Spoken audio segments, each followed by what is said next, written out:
வணக்கம். தமிழ் மண்ணில் சமூக அநீதிக்கு எதிராக குரல் கொடுக்கிற இயக்கம் திராவிட இயக்கம். அந்த திராவிட இயக்கத்தின் அடிநாதமாய் விளங்கும் சமூக நீதி சுடரை ஏற்றி வைத்தவர் தந்தை பெரியார் அவர்கள். தந்தை பெரியாரை தொடர்ந்து அறிஞர் அண்ணா, முத்தமிழறிஞர் டாக்டர் கலைஞர், முதல்வர் மு.க. ஸ்டாலின், தற்போது துணை முதலமைச்சர் உதயநிதி ஸ்டாலின் அவர்கள் வரை சமூக நீதிக்காக போராடி வருகிறார்கள். இன்றைய இளைஞர்களிடையே திராவிட கொள்கைகளை பறைசாற்றக்கூடிய வகையில தமிழ்நாடு முழுவதும் என் உயிரினும் மேலான பேச்சு போட்டியை நடத்தியது திமுக இளைஞர்.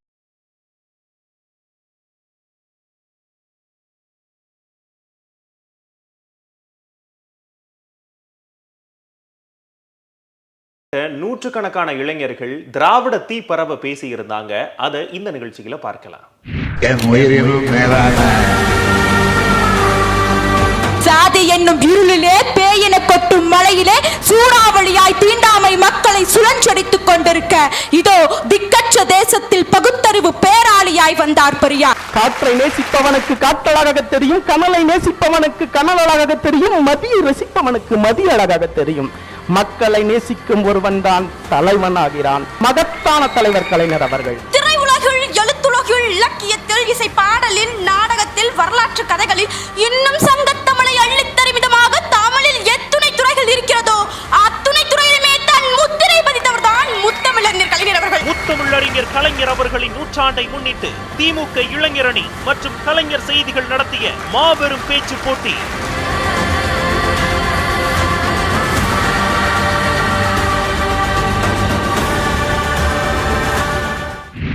தீண்டாமை எனும் அடிமை விலங்கை அகற்றி திராவிடம் எனும் தீப்பந்தத்தை ஏற்றியவர் தந்தை பெரியார் அவர்கள். ஒடுக்கப்பட்ட மக்களின் உரிமைகளுக்காக கொள்கை வகுத்து போராடிய பெரும் தமிழர் அவர். அப்படிப்பட்ட சமூக நீதி போராளியான தந்தை பெரியாரை பற்றி பேச்சாளர்கள் அரங்கமதுர பேசியிருந்தாங்க. அதை இப்ப பார்க்கலாம்.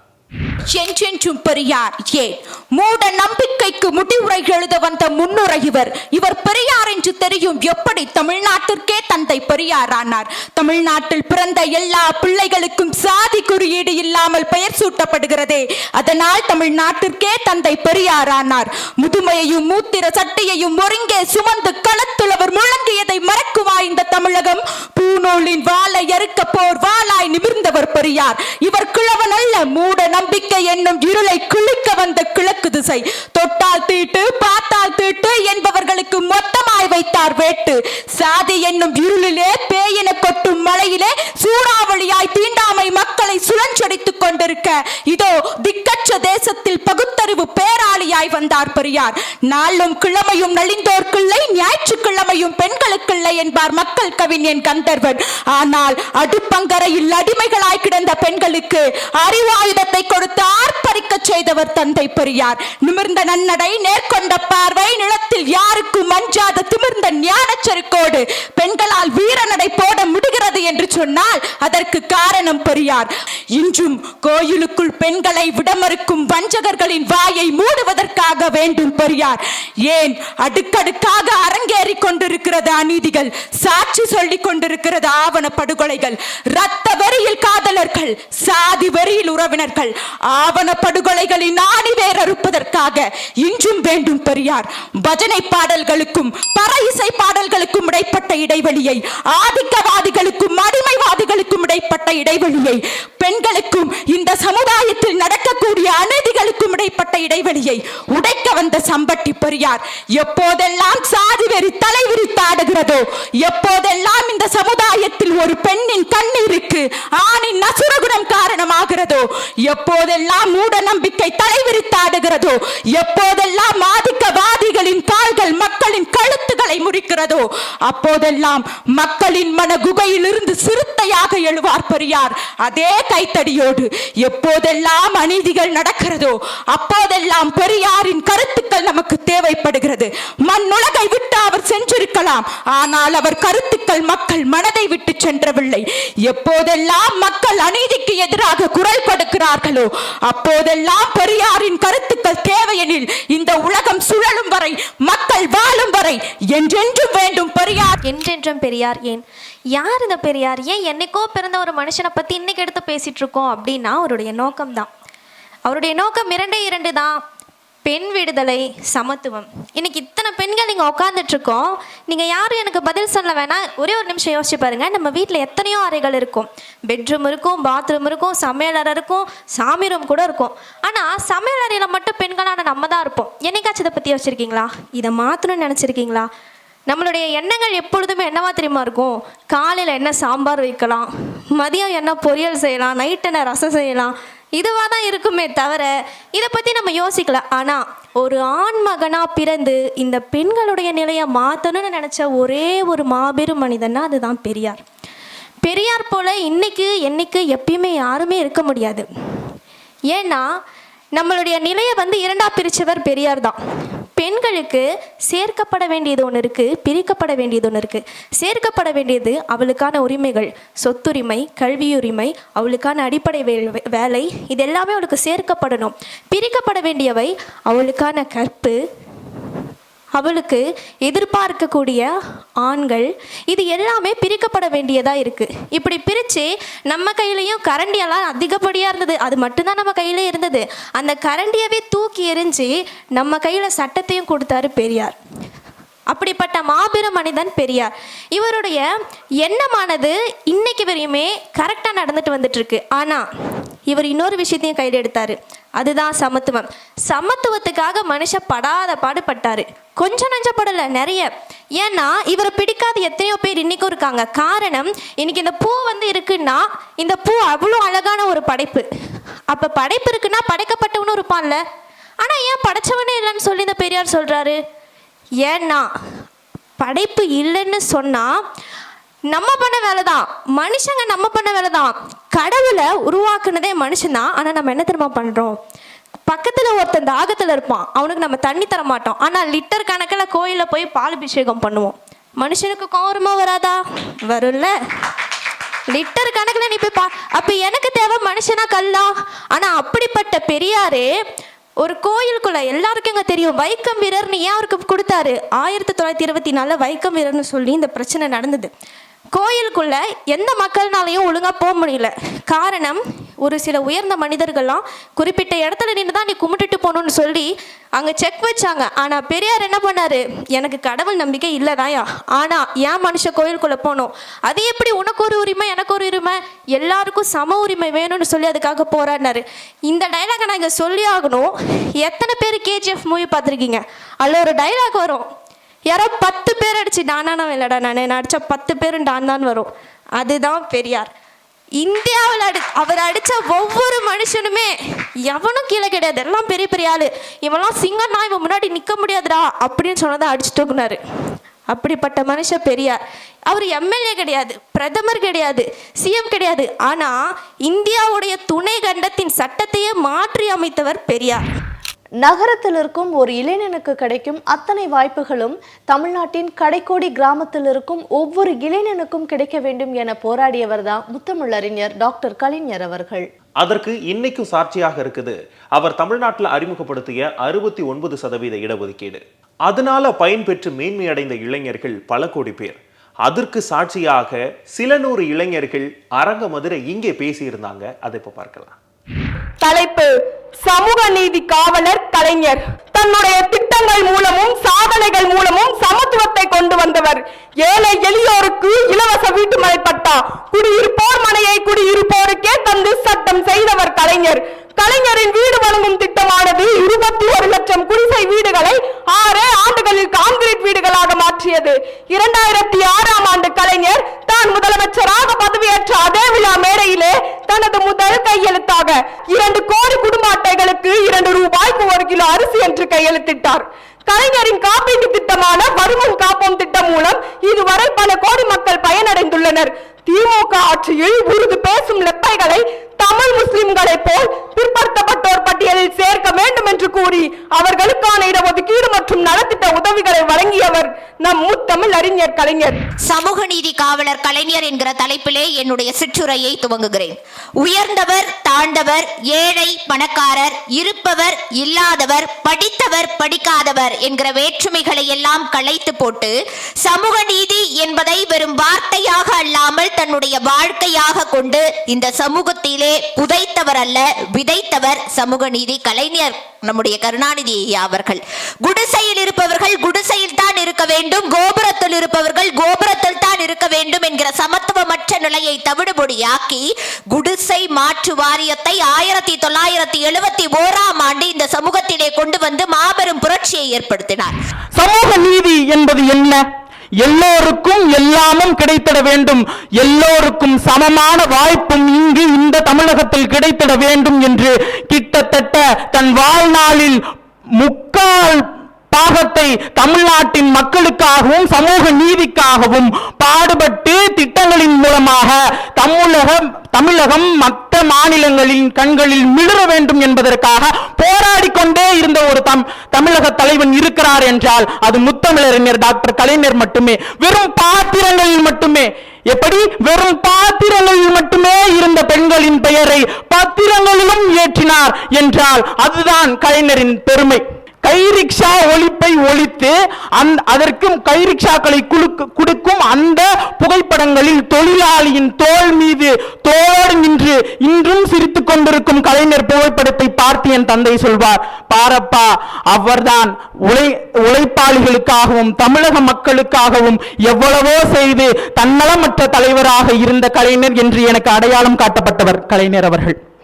எப்போதும் எல்லோருக்குமான சமூக நீதியை பேசிக் கொண்டிருந்த ஒரு கழகத்தில் பிராமணனும் கீழ் ஜாதிக்காரர்களும் எல்லோரும் ஒன்றாக வசிக்க வேண்டும் என்று பெரியாரின் கனவை பெரியாரின் பாணியில் அவருடைய பெயரில் சமத்துவபுரத்தை அமைத்தது கலைஞர் அவர்கள்தான்.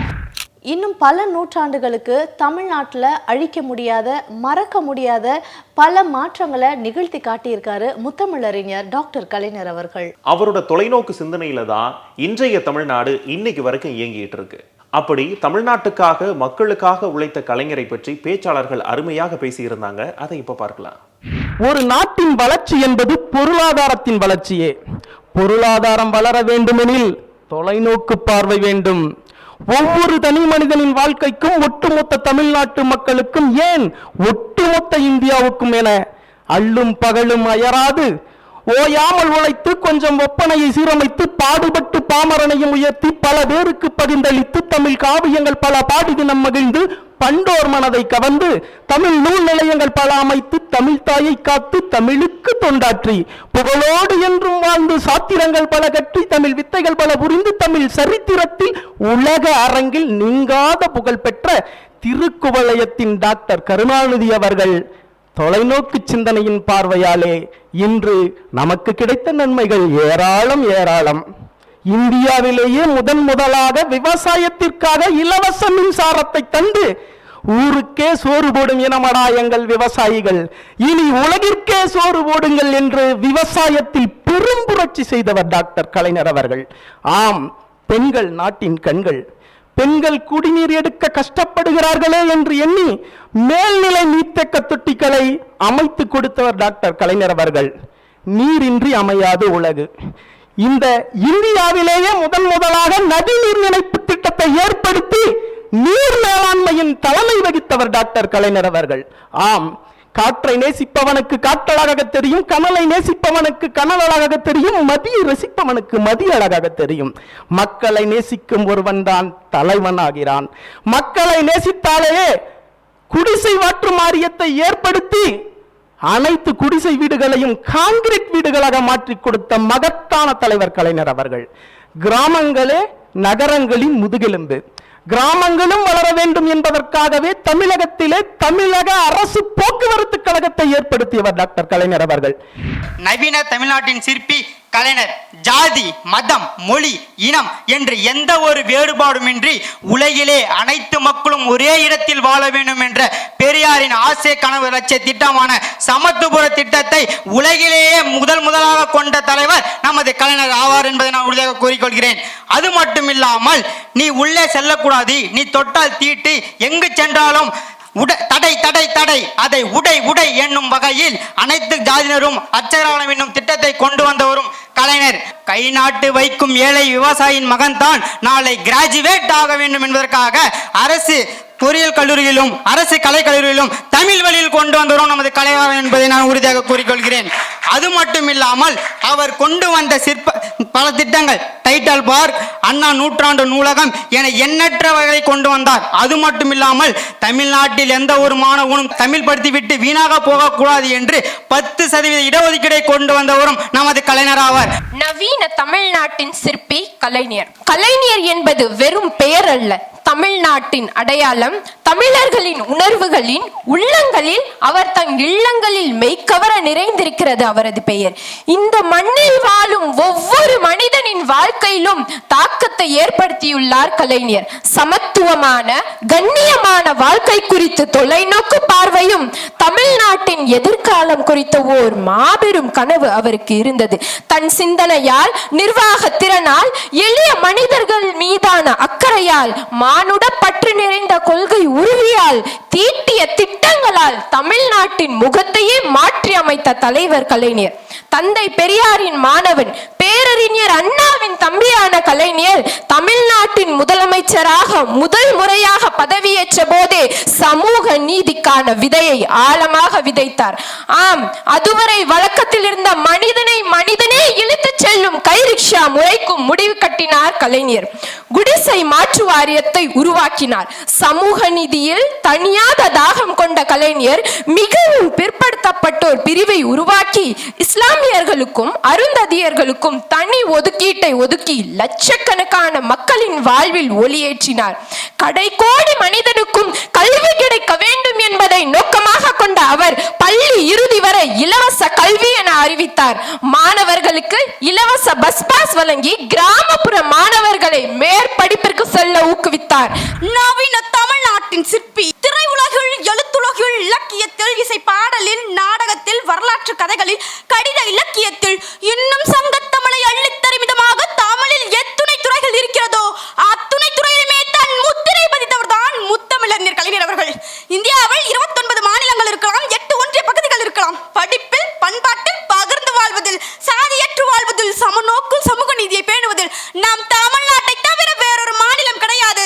இதற்கு காரணம் பேரறிஞர் அண்ணாவின் சகோதரனாம் ஈரோட்டு தந்தை பகுத்தறிவு பகலவன் பெரியாரின் மகனாக வாழ்ந்த முத்தமிழறிஞர் கலைஞர் அவர்களின் திராவிட ஆட்சிதான் காரணம் என்பேன்.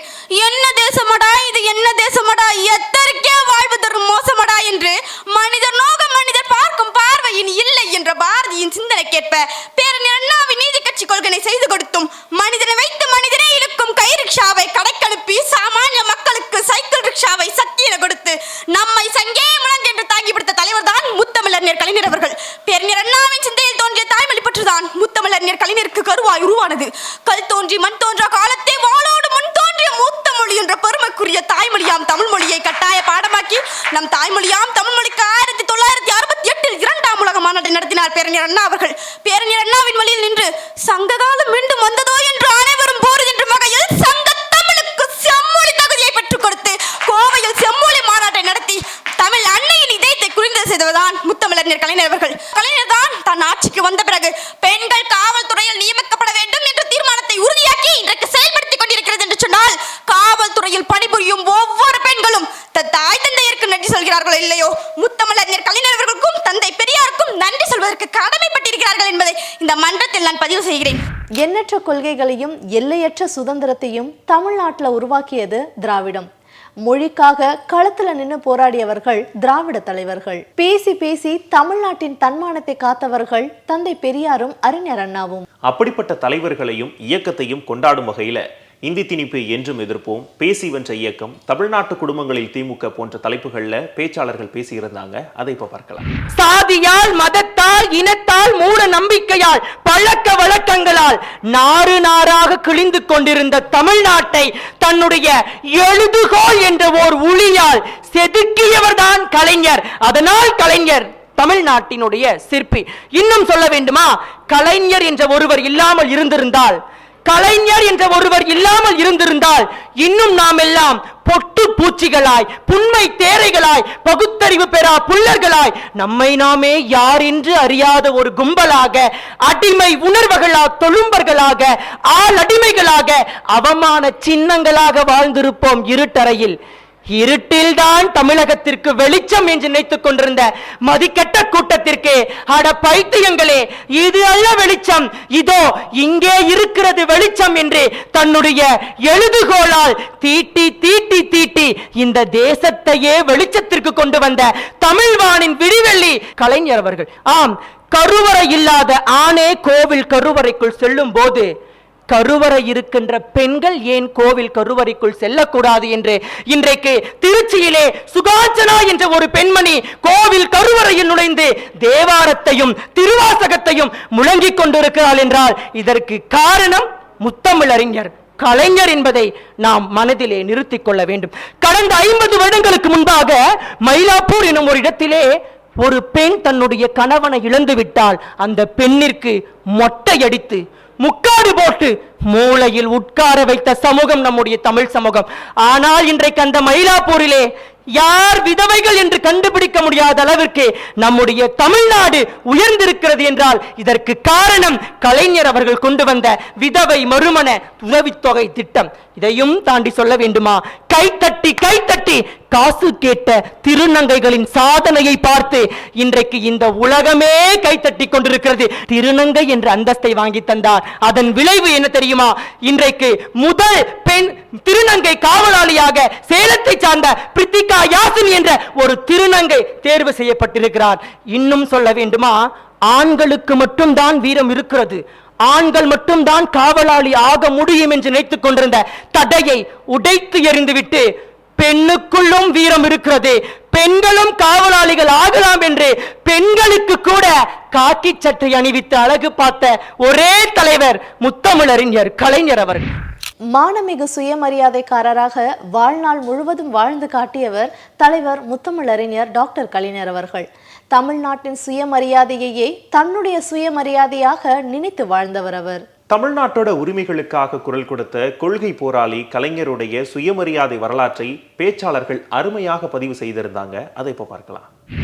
மானமிகு சுயமரியாதைக்காரர் கலைஞர். எது சுயமரியாதை? ஆறறிவு படைத்தவன் எல்லாம் மனிதனா? ஆறறிவு படைத்தவன் எல்லாம் மனிதனா? இல்லை.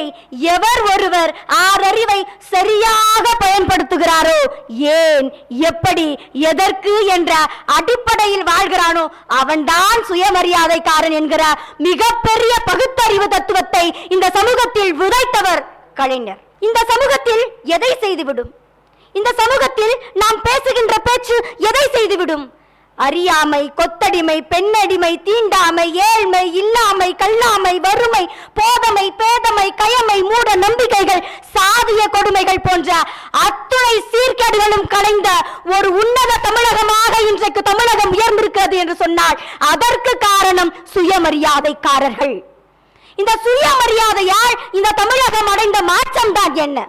பெண்களுக்கு, பெண்கள் மீது அதிகாரம் செலுத்தியவர்களுக்கு மத்தியிலே பெண்களுக்கு கையெழுத்திடும் அதிகாரம் கொடுத்த தலைவன் சுயமரியாதைக்காரர் கலைஞர். இன்றைக்கு எல்லோரும் பேசிக் கொண்டிருக்கிறார்கள், நாங்கள் மகளிர் மசோதாவை நிறைவேற்றி விட்டோம், மகளிர் மசோதாவை நிறைவேற்றி விட்டோம் என்று. 27 ஆண்டுகளுக்கு பிறகுதான் அது சாத்தியமாயிற்று. ஆனால் தமிழகத்திலே 33% இடஒதுக்கீடை உள்ளாட்சி தேர்தலில் தந்து பெண்களை உயர்த்தியவர் சுயமரியாதைக்காரர் மானமிகு தலைவர் கலைஞர் அவர்கள். திருமணம் என்பது புனித உணர்வுதான், புனித பந்தம்தான்.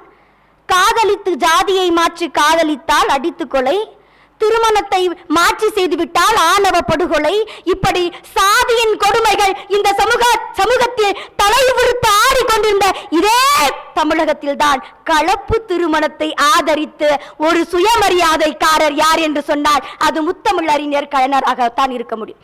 கல்வியில் அப்படி என்ன புரட்சி செய்து விட்டார்? ஆசியாவிலே முதலாக கால்நடை பல்கலைக்கழகத்தை அமைத்து அதற்கு கல்வியிலே மாபெரும் புரட்சி செய்தவர் கலைஞர். ஒடுக்கப்பட்டவருள் ஒடுக்கப்பட்டவராக தாழ்த்தப்பட்டவருள் தாழ்த்தப்பட்டவராக, பிற்படுத்தப்பட்டவருள் பிற்படுத்தப்பட்டவராக, சிறுபான்மையினுள் சிறுபான்மையினராக ஒரு தலைவன் இறுதி வரைக்கும் குரல் கொடுத்து கொண்டிருக்கிறார் என்று சொன்னால் அதுதான் சுயமரியாதை மானமிகு தலைவர் கலைஞராக இருக்க முடியும். கலைஞர் என்பது வெறும் பெயர் அல்ல. கலைஞர் தாயால் பிறந்தவர், தமிழால் வளர்ந்தவர், தமிழை வளர்த்தவர். தன் சிந்தனையாலும் நிர்வாக திறனாலும் தீட்டிய திட்டங்களாலும் தமிழ்நாட்டின் முகத்தையே மாற்றியமைத்த ஒரே தலைவர் முத்தமிழறிஞர் கலைஞர் தான். கல்வி, தொழில், மருத்துவம் போன்ற பல துறைகளில் தமிழ்நாடு இன்று இந்தியாவின் முன்மாதிரி மாநிலமாக விளங்குவதற்கு பின்னணியில் 50 ஆண்டுகளுக்கும் மேலாக முன்னெடுக்கப்பட்டுள்ள திட்டங்கள் தான் காரணம். அத்தகைய திட்டங்களை பெருமளவு முன்னெடுத்தவர் முத்தமிழறிஞர் கலைஞர் அவர்கள். பொதுவாழ்வில் 80 ஆண்டுகள், சட்டமன்றத்தில் 60 ஆண்டுகள், திமுக தலைவராகவே 50 ஆண்டுகள், திரைத்துறையில் 60 ஆண்டுகள் என கலைஞரின் சாதனைகள் அளப்பரியது. கலைஞர் ஆட்சிக்கு வந்த 1969 முதல் 1976 வரை இளமை துடிப்புடன் அவர் நட்ட விதைகள் இன்று விருட்சமாய் வளர்ந்துள்ளன. தமிழ்நாட்டின் தரம் உயர்த்திய திராவிட கொள்கைகளை பற்றி இன்றைய தலைமுறையினர் போற்றி பேசியதை இன்றைய நிகழ்ச்சியில பார்த்தோம். மீண்டும் அடுத்த என் உயிரினும் மேலான பேச்சு போட்டி நிகழ்ச்சிகளை சந்திக்கலாம். நன்றி.